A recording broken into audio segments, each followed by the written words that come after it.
Jesus is coming. The season of Advent, it's here. The season of hope. May it be more than just twinkling lights and gifts under a tree this year. May deep hope awaken in your hearts.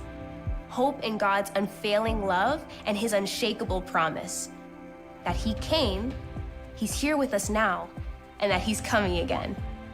May hope overflow in you today. Hope for loved ones to return to faith. For weary hearts to be renewed. For light to pierce the darkness. Lift up your eyes. Lift up your heart. The King of Glory is coming in. And may your life be filled with hope. Deep, steady, everlasting hope in the one who was and who is to come. Be blessed with hope this Advent.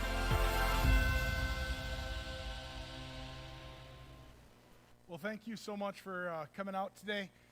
My name is John Engler. If you're new here, welcome to One Church. If you've been here, welcome to One Church, or maybe to me, because I feel like it's been a little bit since I've been up here.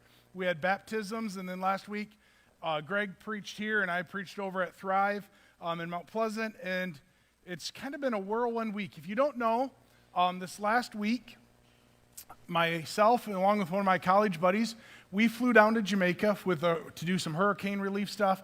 Jamaica is a place that's very close to my heart. Been going down there for 27 years, whatever it's been now. Going down there and needed to go down and kind of see we have an adopted son. I needed to see him. I needed to see some friends, make sure things were okay. And it was kind of this whirlwind week of that we'll kind of share a little bit throughout the sermon on. But one of the things that's a struggle for me is I love going down to Jamaica. I love being there, but it's an island. And there's no real good way to get there besides flying. And I hate flying. If you don't know this, I've shared it before, I get it's an irrational fear. I get all these things. I've done so many, trips down there. I've lost track of the number of trips. And I've had pilots sit next to me, and they've tried to explain what's actually going on. And what I've really realized is what bothers me the most about flying is just the turbulence, the unknown turbulence of when it's going to hit, how that's going to feel. So my first flight last Monday morning out of Grand Rapids, I get on the plane. And I'm like, God, I always pray over the plane. I pray over all this stuff. And I'm like, I get it. It's irrational, God, but I hate it. So I'm asking for a flight with no turbulence. And I've checked the weather. I've checked all the flight patterns to make sure it's going to be okay. And I get on the plane, and the pilot, we take off, and everything's smooth. And he goes, hey, I just want to welcome you, da-da-da-da-da, their little spiel. And he goes, the flight is going to be amazing. The first little bit, it's about an hour and a half down to Charlotte. The first hour is going to be wonderful, but the last 20 minutes is going to be bumpy. So what do? I'm sitting there reading. I'm doing all this stuff, enjoying the flight with a countdown timer on my phone for the last 20 minutes to be okay, prepare. And I sit there, and I'm the entire time, I'm okay, 5 minutes. Okay, 3 minutes. Okay, 1 minute. 0 minutes. And I'm waiting. I'm grabbing hold of my seat, waiting for it. And I'm the last 20 minutes, I just grabbed hold of my seat. Not a bit of turbulence. And I sat there, and I land, and I meet my buddy, Jeremiah, who flew in from a different airport. And we're sitting there, and I'm telling him, and he goes, how's your flight? He knows, he's flown with me. He's laughed at me as I've, sweated profusely on flights before. He's how's your flight? And I said, we had no turbulence. He's great. And I said, but the pilot told me there was going to be turbulence. And he goes, well, which one would you rather have? Would you rather the pilot, not tell you and you have all sorts of turbulence, or would you rather him tell you and not have turbulence? And I'm I just don't want turbulence. I don't want to get into this question. And so, the entire flight down, I'm sitting there, and we had all these different parts of that. But really, as we talk about living in a life where God's called us not to fear, and that's what this entire theme for this series is, to live a life without fear, to not be paralyzed by your fear.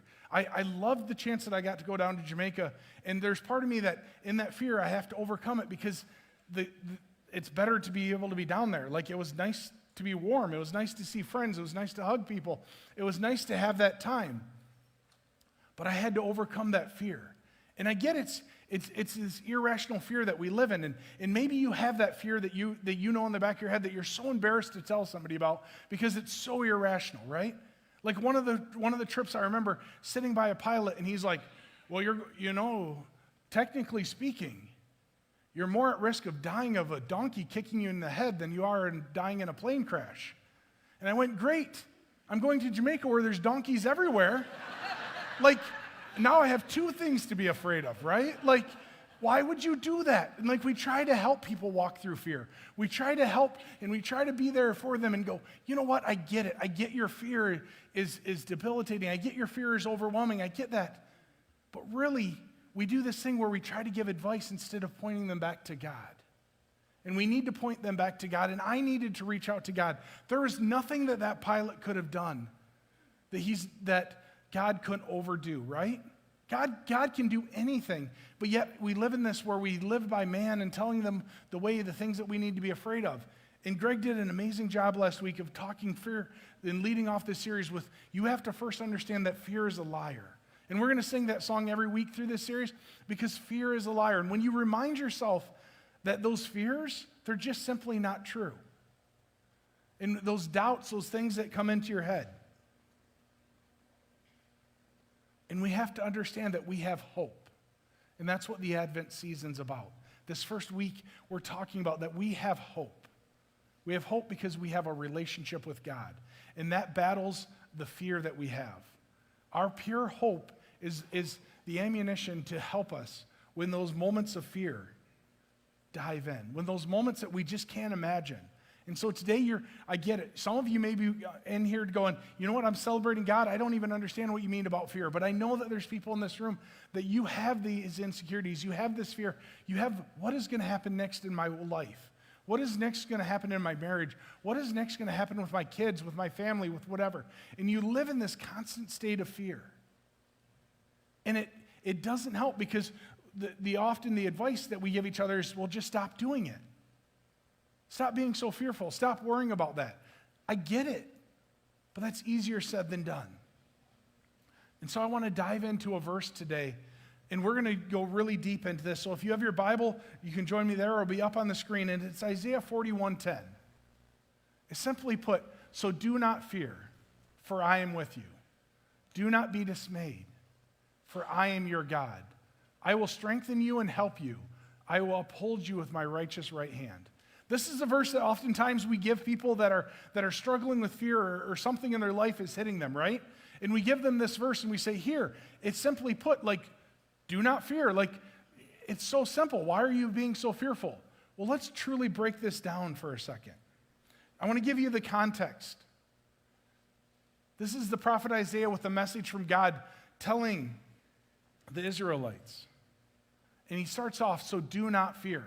It doesn't say do not fear, it says so do not fear. He's giving them the context of saying we shouldn't fear, but hold tight, I'm going to give you the reasons why. The Israelites had lost everything. They'd been ripped away from them. The Babylonians had come in, they'd burned their homes, they'd burned their temples, they'd burned everything in decades they'd had of suffering.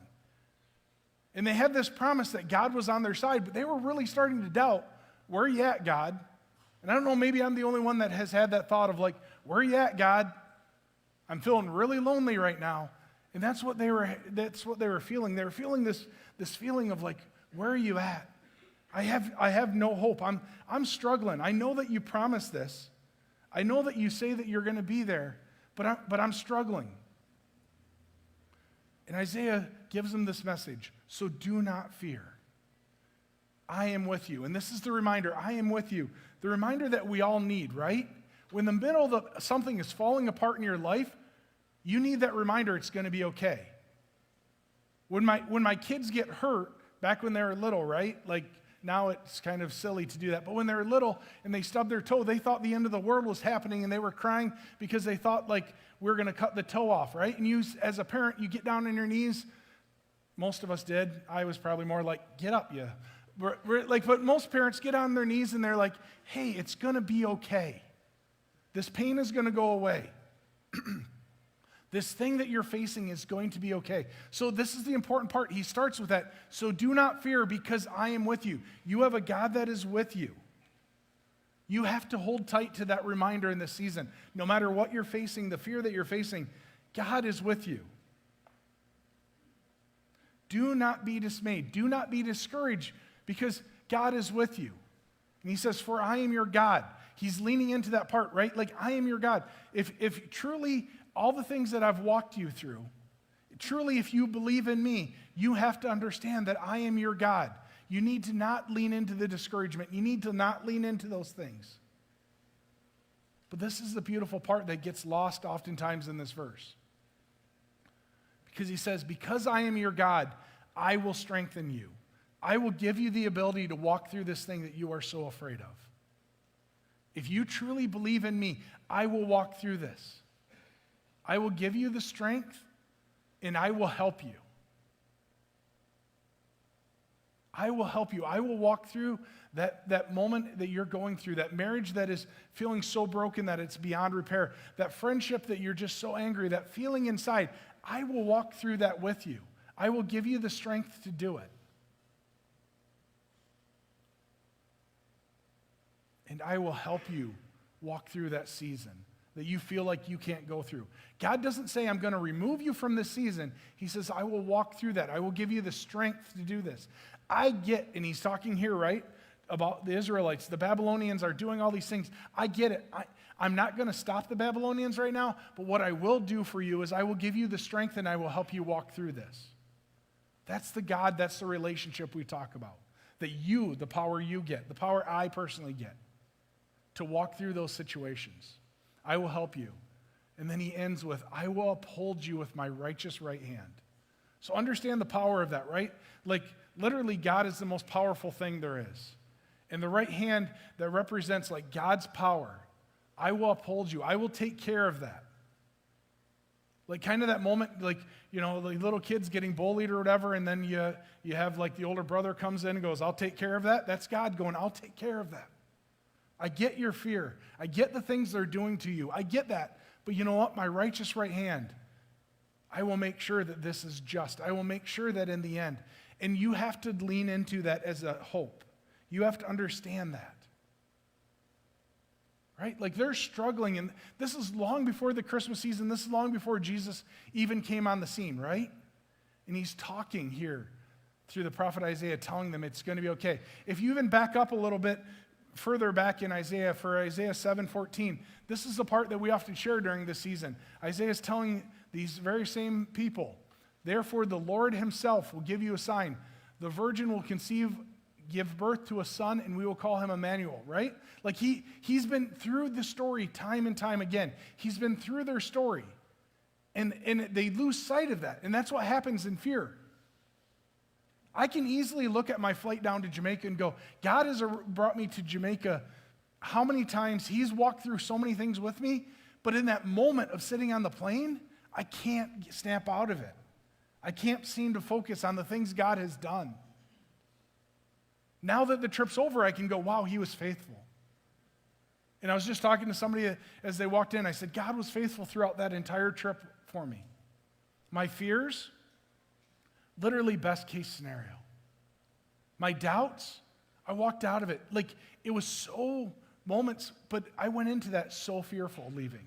I went into that trip with anxiety, with every bit of whatever, every bit of emotion, and doubting and wondering. And I leaned into the fear, and I let the fear win for a little bit, but I reached back harder to God. And that's what we need to do in our relationship, is reach back closer to God and say, you know what, I know you can help me walk through this. And that reminder that you have a God that loves you. You have a God that wants to walk through this relationship. And as I continued on that path, as I continued with that struggle, I had those doubts, and I realized, God, You've been so faithful. And I read this verse that we read today from Isaiah 41 about not being fearful and understanding, God, you're righteous. You're going to walk through this. And whatever the outcome out of this trip, you're going to be there. From moments where I'm like, oh, I missed seeing somebody because I missed them by 2 hours, and literally they walked around the corner that moment, and I got a chance to see them. And the stories that I got to hear over and over down there, I got to hear stories, and I understand. I thought I understood a little bit of like the tragedy and the fear and the things, because the things we went through here in Sanford and Midland with the dam breaking and for us losing homes and all this stuff. And I thought I had those moments until I heard these stories. I heard these stories of pure and utter fear in these people that reached out and prayed to God. Like the guy that I talked to, that he sat there and he was in his house and his roof flew off in the middle of the hurricane. 250 whatever mile an hour gusts that they reported, right? His roof flies off and he grabs a mattress and he holds the mattress for hours around his family and prays to God through that. I'll be honest, that's a fear I've never felt. But in the middle of that, yes, he thought to use the mattress, all this stuff, but I thought it was amazing that he remembered to cry out to God and pray to God. And he said, there's no way I could have held that mattress that long. To see the story after story after story, and to see the rubble, and to see all those things, it's just so impactful to go, I don't even fully understand. Like when I talk about my fear about, I really hope there's no turbulence, seems really shallow right now. But God was willing to meet me where I was in my fear, and he was willing to meet them. The entire idea that you have to understand that God is willing to walk through all of this with you. And the idea that I struggle with so much is that when I was having those moments of fear, and I want you to hear close to this, having fear does not make you a good Christian. Make you a bad Christian. Having fear does not make you a bad Christian. The entire idea, I grew up thinking, if I was afraid of something or whatever, then it means I didn't have enough faith. I didn't have enough whatever. The idea that you are going to have fear in your life. You're going to have struggles in your life. You're going to have things that come up. And this Max Lucado quote I want to share with you really hit me. The presence of fear does not mean you have no faith. Fear visits everyone. But make your fear a visitor, not a resident.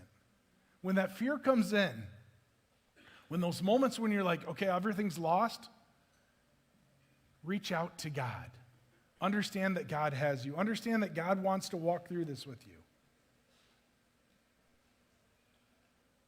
Understand that you have a God that is willing to walk through so many things, and you have a community here, and we talk about this often because it's so important during this season. You have a community here on Sunday mornings of a church that wants to show you God and wants to walk through these things. And you have to be willing to share those things. You have to be willing to open your heart and say, you know what, I'm really struggling with this. Because I sat there and even in these conversations, the number of people that prayed over last week because they knew the things that I was going to be facing was so powerful. And I went down there thinking, like, I'm Superman. I'm going to rescue this country. And within about 10 seconds of being on the island, I realized I got nothing, but I can point them to God. And that's what we need to be, and that's what we need to be for our community, and that's what we need to be for so many people.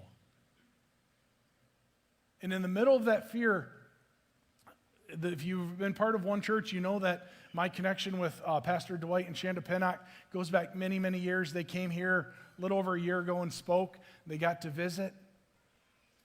And I got a chance to go and to hang out with them for a couple days and be poured into and talk about the fear that they were facing and the things that were going on for their ministry and just how they combat it. And I got to see Samaritan's Purse as they brought 70 people in and did all this stuff, and now they're changing the island and showing people what Jesus looks like. And it's those unique ways that we need to do that, to bring hope to people. And as a church, I want us to lean into that of, if you're doing well, let's bring hope to somebody during this season. And it may look different than what you think. It may look different than what you see, but that's how we combat fear, with the fact that we have hope. Just like Isaiah talked about, the Messiah hadn't even come yet, but Isaiah talked about the hope that was coming, that knew that the Messiah would be coming, and we need to let people know that they have hope. And in the middle of that, church, you did an amazing job, and I don't think you even know, so I want to take a moment and share a little video with you of what we as a church were able to bring hope to thousands of people in another country that you didn't even realize, but by your giving, by your time, by different parts, we're able to go down and bless parts of Jamaica that had lost their hope, had lost an ability to see what was going to come or that there was light at the end of the tunnel. And we were able to be part of that. So I want to take a moment and just share this quick little video from Dwight and Shanda to you guys as a church, thanking you for bringing that hope that combated the fear that they were facing for the last month after the hurricane. Hello, One Church. Dwight and Shanda here, all the way from the beautiful island of Jamaica. We just want to take the opportunity to update you guys and to thank you. As always, your love, prayers, and generosity during this time have meant the world to us. Yeah. So we just want to share a little bit of what's going on here now. When Hurricane Melissa struck, our island faced devastation that none of us anticipated. But in the middle of all the loss, your support has helped us respond immediately and compassionately. Because of the generosity of our church family and those in our community, Generations Church has been able to put real help into real hands. Families across 6 affected parishes received food, essential supplies, toiletries, baby items, and the support they needed during an incredibly difficult moment. We were also able to provide tarpaulins for families and churches who have lost their roofs. For shoes to children and adults who lost theirs in the storm. Support churches with sanitation and hygiene kits, as well as home water purifier kits. And distribute solar lights with chargers so families could stay safe and connected during power outages. And beyond the physical support, you helped us minister to people's hearts through prayer, counseling, home visits, and being present for those who simply needed encouragement. We know this recovery is not a sprint. The work to rebuild communities, restore families, and strengthen churches will take time. Your continued support means so much to us, and not just to us, but to the people of Jamaica who are still finding their footing after this storm. At the same time, Moorlands Camp, our home and ministry base, also suffered significant damage. Many of our buildings, including our own home, were affected. A large portion of the new dorm roof was torn off and thrown into the courtyard, exposing several rooms and creating structural damage. But even in the middle of the loss, we have seen God's grace. Repairs have already begun, and while there is still a long way to go, we're moving forward. Hosting Samaritan's Purse during this season has allowed Moorlands to become a place of healing, support, and outreach for communities hit the hardest. We just want you to know that your generosity and partnership has gone far beyond supplies. You've helped restore dignity, hope, and community. Thank you guys so much for standing with our family, with Generations Church, with the Moorlands Camp, and with Jamaica at this time. We truly feel surrounded by people who care for us. Thank you so much. God bless you guys. God bless. So thank you. Thank you as a church for what you're doing. Thank you for that. And again, I started it with this and I want to end it with this. If you're in one of 2 camps, right now, you're just so encompassed by fear that you can't seem to find your way out of it, lean into this church community. Lean into people, your friends, that will point you to God, that won't give you the advice, but say, let's pray together, let's talk together, let's walk through this together. If you're in that spot, come and talk to me. Let's have a time where we share, and I get it. And it's easy to be broken, but it's harder to tell people how broken you are. And if you're in that camp, that's okay, and we'll help you because that's why we come together. But if you're in a camp where you're doing well right now and you have hope and you're leaning, that's your job to help others. That's your job to reach out to others to make sure they're doing okay by your gifts, your time, your finances, whatever that looks like, to provide hope during this season. And that's our job, and we don't take that lightly either. We make a difference in our world, the people that need us, and we show them Christ by those actions. So if nothing else today, Jamie found this, and I thought it was a wonderful way to put this. It's not, oh, come all ye faithful, joyful, and triumphant, right? Like some of us are in that camp, and things are going really, really well, and you're like, yep, I'm good. I can't wait to sing Christmas songs. Great. Help those that are right now going, hey, come all you fearful. The ones that are struggling. The ones that can't walk through there. If you're leaning into that fear, let's be part of their life. And let's come together to show each other what Christ looks like when we come together as a community. and walks through those fears with each other. Pray with me, won't you? Dear Heavenly Father, I thank you so much. Thank you for this church and this community and the things that they're doing here in this community, but also overseas. To people that they may never see, may never know, may never even meet. Providing hope in the midst of their fears.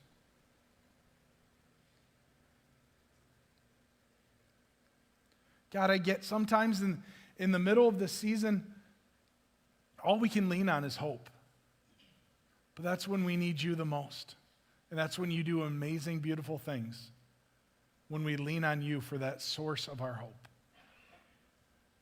May we help demonstrate your love to others by providing them this hope during this season. In radical and unique and amazing ways, what you've called us to be. God, may this month be a different month. May this season of Christmas be different than any other year, because those of us that are struggling with fear, may we lean into that fear and not live in that fear anymore. And those of us that are doing great, God, may we radically give in a way like none other to provide hope for those that need the hope. We love and we thank you for all that you're doing. It's in your name. Amen.